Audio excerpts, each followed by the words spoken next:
In this video, we're talking iPhone 11 in 2025. We're going to discuss its tech specs and how it compares to the latest iPhone 16. We'll snap some photos and videos with it and talk about how it holds up in 2025.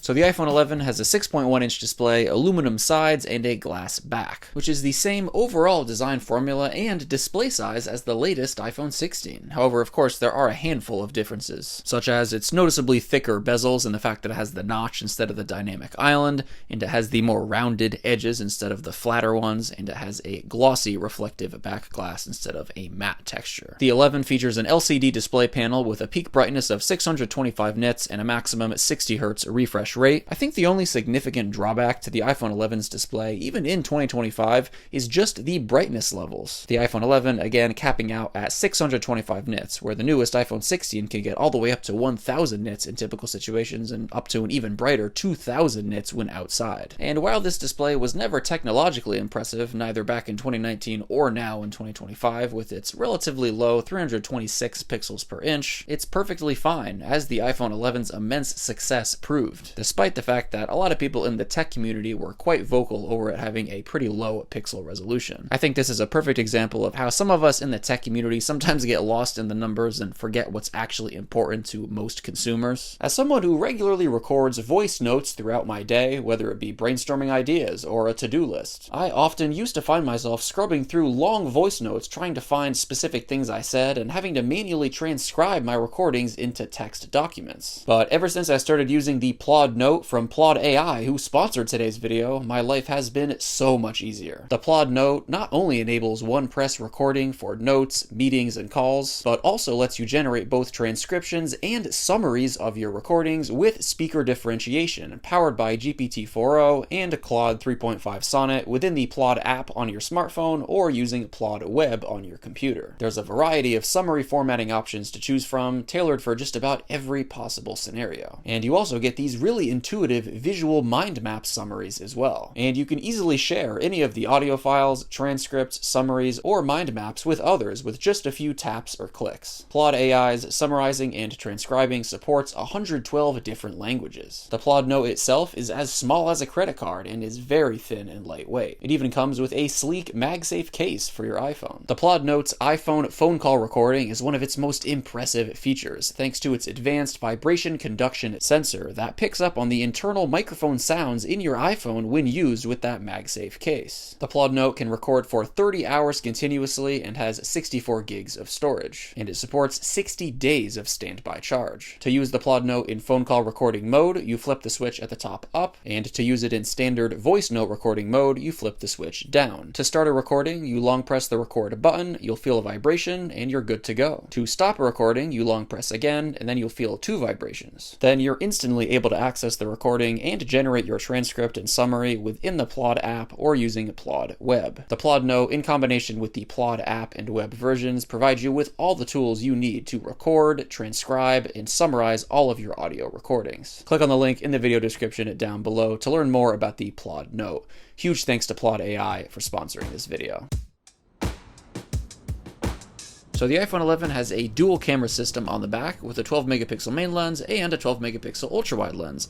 The iPhone 11 actually being the first iPhone to feature an ultra-wide lens. And of course, we also have a 12 megapixel front-facing camera. This camera system has held up remarkably well. For average point-and-shoot usage, it still takes very good-looking photos by modern standards. I think the iPhone 11 series iPhones are the oldest iPhones you can use in 2025 and still feel like you're not missing any major camera features. And this is because the iPhone 11 brought about a lot of the modern iPhone camera standards, such as Apple's 2nd Gen Smart HDR2, their Deep Fusion image processing system, and night mode for low light shots. All of this really helped to future-proof this camera system. Now, of course, you don't get the much higher 48 megapixel main lens that the latest iPhone 16 has, so if you zoom in super up close on a photo that you've taken, you will notice the iPhone 16 does have a lot more detail. And 0.5 times shots taken with the ultra-wide lens on the iPhone 11 look very similar to 0.5 times shots taken with the iPhone 16 with no real distinguishable difference at first glance. And on the latest iPhone 16, we get 2 times optical zoom thanks to it having that higher 48 megapixel main camera lens, where on the iPhone 11, unfortunately, we don't get any optical zoom.